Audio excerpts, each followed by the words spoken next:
Don't have nothing to space. This is what I choose. But he won't get my food.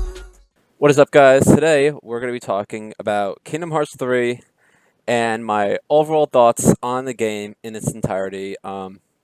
Playing this game gave me a lot of nostalgic. Going back to like the first and the second game, there was a lot of things I liked about it. There was a lot of bringing back old things, especially the soundtrack. I really liked how they brought back like Squirming Evil music from Kingdom Hearts 1 when you fight like Ursula. It really reminded me of the first game. So today I am going to discuss Kingdom Hearts 3. I'm going to base it on a couple of things. Let's see. Let me get my list out. Sorry, guys. I have a lot of stuff here. Okay, so I'm going to base it on gameplay, story, creativity, what happens afterwards when you beat the game. The difficulty, the worlds, the party members, the characters altogether. Thoughts on it being the last Kingdom Hearts 3 game, the secret ending, and then I added music in it as well. So here we go. Let's talk about the gameplay. The gameplay is definitely a mixture of zero point 0.2 and Dream Drop Distance. I kind of go back and forth, and I like the fact that you can jump around and go through walls, and it feels very huge as gameplay, but as trying to like complete worlds really like I don't know, like it felt like it goes really fast, like the worlds when you have such openness to do so much, and like especially if you have glide too, like you just go around everywhere. It makes it very easy to travel through the worlds. Although I did have a little struggle with the Toy Story world, like just trying to figure out where everything was. But that's because it was like a big world in the sense of like the radius of everything, especially when you go on the certain floors. So I thought the gameplay of just traveling was different, and I kind of like it, and I kind of don't like it. I think it makes it a little bit more easier, but it's also kind of fun too, and it makes it worldwide. It's very 3D ish. Um, I would say the limits, like I know, I don't really like comparing the game to Kingdom Hearts 2, but I felt like the limits were very easy to do, like the Donald limits, the Goofy limits, and I kind of feel like it's a little random at times, which makes it harder, which I thought made it harder. I would have liked, usually in Kingdom Hearts 2, you use it as like a strategy. Like if you have low HP, you'll do like a limit. I usually use like Comet in Kingdom Hearts 2, as you can see in some of my 13-day countdown videos. I definitely think it made it a lot harder, and random. So that I kind of liked the fact that it made it a little bit more difficult, but at the same time, I like to use it as more of a strategy rather than it just being a convenience. So I don't know about that. I kind of didn't really. I wish it would have just stuck with the Kingdom Hearts 2 method, because if you look at the menu, it's not like it's only attack, magic, items, and then summon. I think, or something else. I forgot what the last one was, but it was I don't know, or I think it was Link. I think it was like, yeah, that was it, Link. So I don't know. That gameplay wise was a little weird.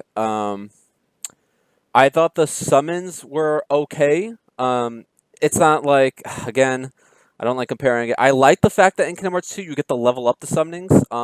It would have made it a lot more like fun for me to do that. I thought the summonings were cool. You know, like Wreck-It Ralph, Ariel, Stitch, and I don't remember Lion King, Simba, right? And then I'm missing like one more. I think it's Simba, Wreck-It Ralph, Stitch, Ariel, and then there's another one. I don't remember that right now. Maybe it'll come back to me, or you could just leave it in the comments. I'm not entirely sure, but I thought the summons were not as effective as they were in Kingdom Hearts 2. They didn't really take as much damage, and since you have so many options with the limits, it really, I don't know. They looked nice. Like I really liked Ariel and Stitch and Wreck-It Ralph and Simba, but oh, that was with the Dream Eater. My bad. Um, yes, I thought that was kind of weird a little bit. So I don't know how I feel about that. I'm not going to go that much into the gameplay because we have a lot to talk about. So gameplay wise, I would say I'd give it maybe like an 8 out of 10. only because it's not your typical like Kingdom Hearts 2 way of making things easier.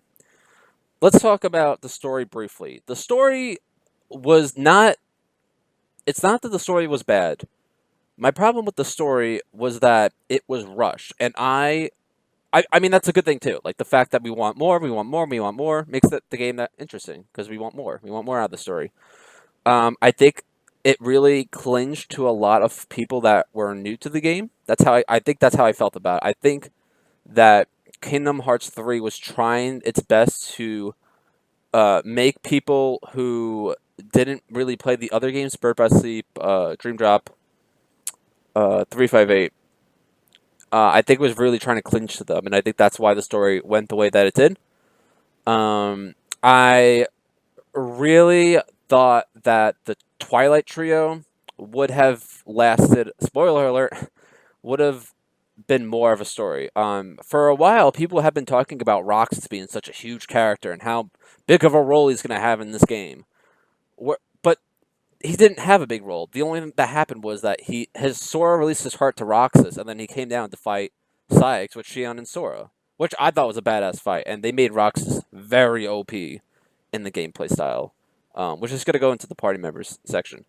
But that's kind of what I thought about the story. I think that the Riku and Mickey part could have been way longer. I think 2 fights were not enough. Kyrie and Axel. Can we just talk about Kyrie and Axel? I enjoyed those cutscenes. I actually liked Axel and Kyrie. Like Axel was trying to like see Xion into Kyrie and all that stuff. I would have liked to see them fight in the arena. I would have liked to see them fight and train. Kyrie's talking about how time stops. It kind of reminds me of like the hyperbolic time chamber in Dragon Ball Z. I just wish we would have seen more of it. Obviously, the graphics looked amazing, so it probably would have taken them longer. I think the story was very like contingent on getting the game out on time, and especially since it was used with Unreal Engine 4, which came out like 4 or 5 years ago. Not entirely sure. So I thought the story was rushed, but I will say this: I really liked the fact that Sora, Donald, and Goofy came with Aqua to go save Ven and fight Vanitas, and the 7 Guardians of Light were finally formed, and you know that the best scene was probably at Yensid's castle when all 7 Guardians plus Donald and Goofy were like talking and like trying to figure things out. Like Aqua's meeting Kyrie, Ven's calling Axel Lee, and Sora's like, you know Axel, and I thought that was funny. I wanted to see more scenes like that with like Roxas, Naminé, Xion. I would have liked to see a little bit more of that towards the end. So story, I would have to say, in a fan views perspective, as someone who's played the games, I would probably give it an 8 out of 10. I probably would give it a little bit lower, but I felt like it was very clingent and very trying much to make newcomers understand the game. That's my thought on it. Creativity. A lot of creativity in this game. A lot of the mini games were fun. Ratatouille cooking was fun. I thought the pirates mini games were great. I actually like the fact that you could travel with the ship. It makes it like that whole pirates world could have been a game on its own. You know what I mean? Like I really like the pirates world. That's like the pirates world would probably be like one of my favorite worlds to go to because you get to go underwater and you know the gameplay is different. I really thought the creativity on that was really cool. Also, I really liked just what you could do in each world too. I thought that was it's pretty good. I don't know creativity. I would say 9 out of 10 for sure. Like there's just a lot of things in it. I don't want to go too much into it because we don't have that much time. Afterwards, so let's talk about like what happens like after the game ends. Like what do you do after the game ends? That to me was on a low scale. In my opinion, I didn't really. I mean, I didn't get a chance to play too much of it, but I've seen and I've heard what you have to do. Like to get the secret end, you have to get emblems. You have to do the Ratatouille stuff. You have to do mini games. Like the snowboarding stuff in Frozen. I think that afterwards wasn't that good. The secret boss also kind of sucked from what I've heard. I heard it was like easy. It was like a demon type of thing. So that I would have to give a 5 out of 10. unfortunately. There's just nothing really special to do afterwards. Like, I would have liked it maybe if you got the party members, like, we had the party members, like, temporary, and we're gonna get into that. Like, maybe they come in to, like, help you fight, like, new bosses, or maybe the foretellers could have been a secret boss, or something like that. Bray could have been another secret boss. I just would have liked something a little bit better as a secret boss. So that I'm gonna give it 5 out of 10. The difficulty. A lot of people are saying that this game is easy. I actually don't think it was that easy. I died a lot of times in this game, mostly because I rely. Again, I don't like comparing it to Kingdom Hearts 2, but in Kingdom Hearts 2, I would always use Reflect, Dodge a lot. Those were my two methods, and Limit. And I didn't have, like, the only thing I had was, like, maybe Dodge to help me out. Especially the underwater fight scenes, where you don't really get a chance to, like. I mean, I try my best to not use items, so maybe that's why it was so hard for me. But I thought the difficulty was pretty okay. I didn't think it was that easy. Like, a lot of people on Facebook group for the Kingdom Hearts community, they're saying that the game was easy. It was not that easy. I would say the difficulty on Proud, at least on Proud, I would give it. This isn't critical mode. It was on Proud, so I would give the difficulty 9 out of 10 for sure. Um, let's talk about the worlds now. Now, a lot of people are saying that there aren't that many worlds in this game, and a lot of people are saying that there aren't that many worlds in this game because the worlds are larger. Um, I think the worlds were a big issue for me. I liked the worlds. I liked more worlds better than others, but the worlds, from what I've counted, maybe lasted an hour and a half to 2 hours. It was not 3 hours long like they said they were. It was going to be. I mean, maybe if you count mini games, but then again, the whole game overall was supposed to be 80 hours with everything included. And for me, it only took me like 27 hours to beat the game. So the amount of worlds were not that good. Keyblade Graveyard was probably the longest one because, I mean, they just have to include everything in there. I really thought we were going to go to the Realm of Darkness, and we didn't. I think you go there once to fight like some big boss battle or whatever at the end of it. And Scala Akala was only, sorry if I pronounced it wrong, was like the last boss battle, and the final world was also just temporary. So like the Realm of Darkness, Scala Akala, and Final World were all temporary worlds that you get to go to. You barely get a chance to go back to them. So the only really world that you go to is Keyblade Graveyard, and even that world's not even that long after the game ends. Like, you just go there for a couple of fights, and that's it. You know what I mean? I think the Disney worlds were long. I like that. I like the fact that the Disney worlds were pretty okay standard, and it looked nice, and the enemies were fine to play as. And I really like the fact the Unverse were included into Monster Inc. But I really think if they just added maybe 2 or 3 more worlds and made Realm of Darkness longer for Riku and Mickey, and added Skylight Column to be an actual world, I think I would have liked the worlds a lot better. But unfortunately, the worlds for me were very fast paced. And in Kingdom Hearts 2, you have to go back to them twice. And more importantly, Toy Story and Monsters Inc., the story and those worlds take place after their original, movie. Like, Toy Story takes place after 2 and 3, and then Monsters Inc. takes place after Monsters Inc. 1, which I thought was strange. I thought it was interesting, but I felt like as a second return, that those stories would have been fine. But I would have liked Spuds McKenzie, the kid to like steal them. I would have liked all that stuff. I would have liked Buzz and Woody to fight. I would have liked to see in Monsters Inc. I would have liked to fight Randall, Water Noose, Celia. I would have liked more characters, and I don't know. I'm gonna give the worlds a 6 out of 10, guys. Sorry, I like them. Visually look amazing, by the way. But what's that? Party members. Why did we have a 5-person party member if we were only gonna have them for 2 or 3 worlds? Like, seriously, the only time we had 5 party members was Toy Story with Buzz and Woody, Monsters Inc. with Sully and Mike, Tangled with Rapunzel and Flynn. And spoiler alert, you don't get Rapunzel as a 5th party member after you beat the world because she doesn't have her long hair anymore. So it's only just Flynn. And then, what other worlds have 5 party members? None of them. Like, I didn't understand the point of that.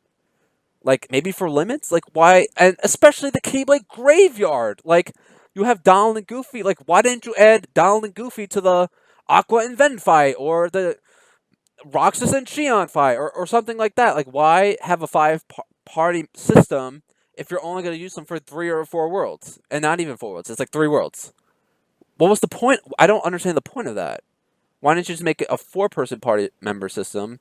And instead of having, like, you just take out Woody and you take out Mike. Like, they're not even that good as party members. I don't know. I thought I liked having, like, Roxas and Shion as party members. I liked having Aqua and Ven as party members. I even liked Kairi we finally had Kairi as a party member. Riku and Mickey fought, like, with, Ansem, Xehanort, and Xemnas. I really liked all that stuff. I just wish we had more of it. Like, that's why I didn't really understand any of that. It made no sense at all.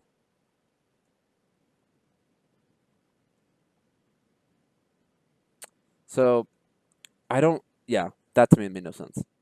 I like the party member systems. I like the limit forms. I wish we just had more. And why did we not have Riku and Kairi as party members? Like, why did Kairi get kidnapped just so we can save her again? Like, that didn't make sense to me. Alright, let's talk about the characters.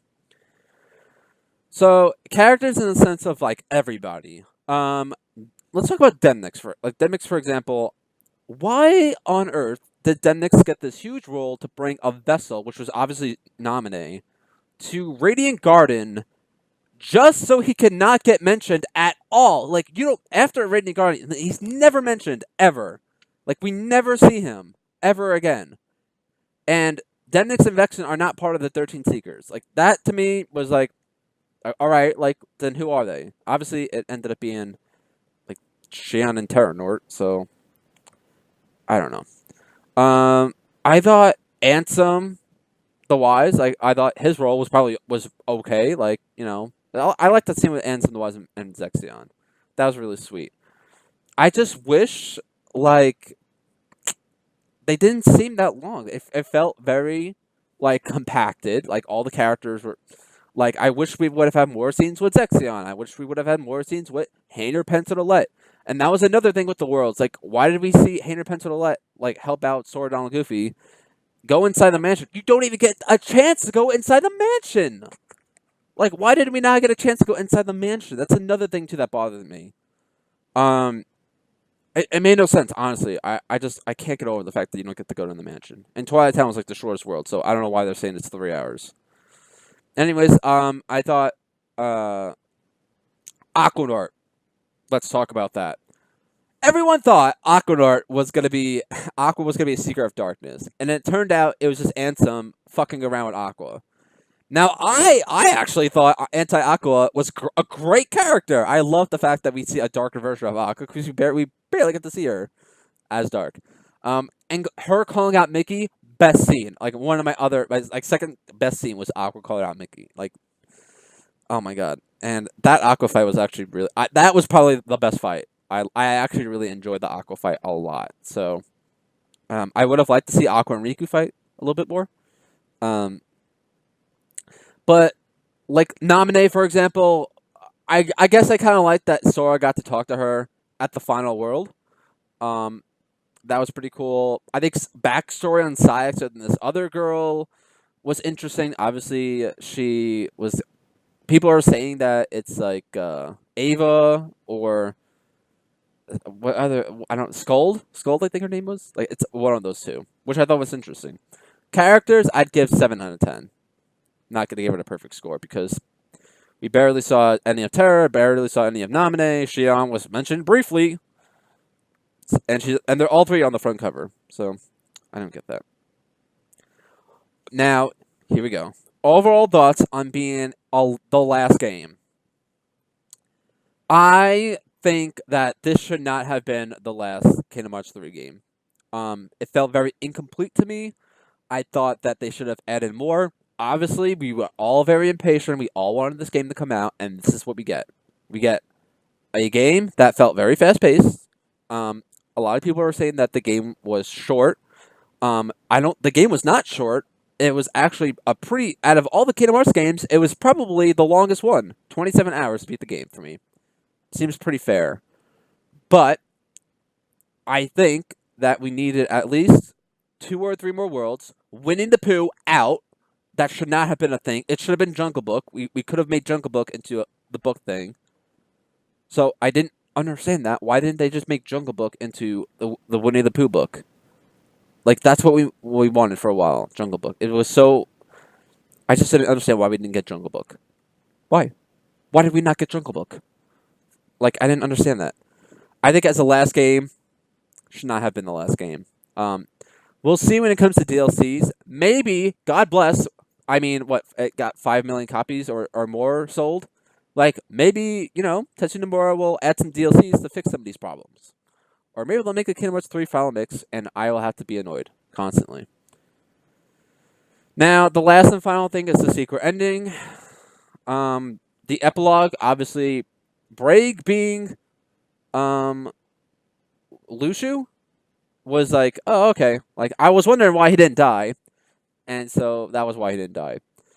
Maleficent and Pete are obviously looking for this box. The box was a whole big thing. We're looking for this box, and we don't even know what's inside of it. So that annoyed me. Like, why didn't we get a chance to see what was in the box? Like, for once. Annoying. Very annoying. But, I mean, I guess we'll see next game when it comes out. Never. I thought the secret ending with Ozoro or Zoro or whatever was interesting because of Rex talking about it. If that is Kingdom Hearts 4, God bless the world. We have tried our best. Tetsuya Nomura, we tried our best to like give you advice that you don't take. That 100% should be a DLC for Sora and Riku. That should be an opportunity for Final Fantasy characters that were not included in this game to be included. Like put Lightning, Snow, Hope, put a bunch of other characters. Basically, the Cydia characters. Put them in the game. Put them in Yuzoro. Like give them a chance to get some airtime. So that was it. I think as a secret ending, it wasn't that strong. But then again, every other Kingdom Hearts game that had a secret ending ended up being either a prequel. Yeah, it was just a prequel to another game. So overall, I thought the secret ending maybe was a 6 out of 10. I'm gonna add these up because I totally forgot what my system was. But as an overall game, I'm not saying it was bad. I really enjoyed the game itself. I like the fact that you get to go underwater. You get to have some of the Disney characters as party members, even though it was a little confusing. But we had 5 in some worlds and some not. The Tango world was really good because of the story. That was fun. The limits were fun but random. So overall, the game was good. But I would not say it blew my mind for sure. Besides the Aqua and Ven and Kyrie and Axel and Riku and Mickey and Roxas and Sheena being party members, that was the best part of the whole game. Was probably because of that. Like I really liked that. We got it. And we had Aqua playable for 5 seconds. So those are my thoughts on Kingdom Hearts 3. I'm also doing a second giveaway, guys. I will give you information on that very, very soon. So stay tuned and take care, guys.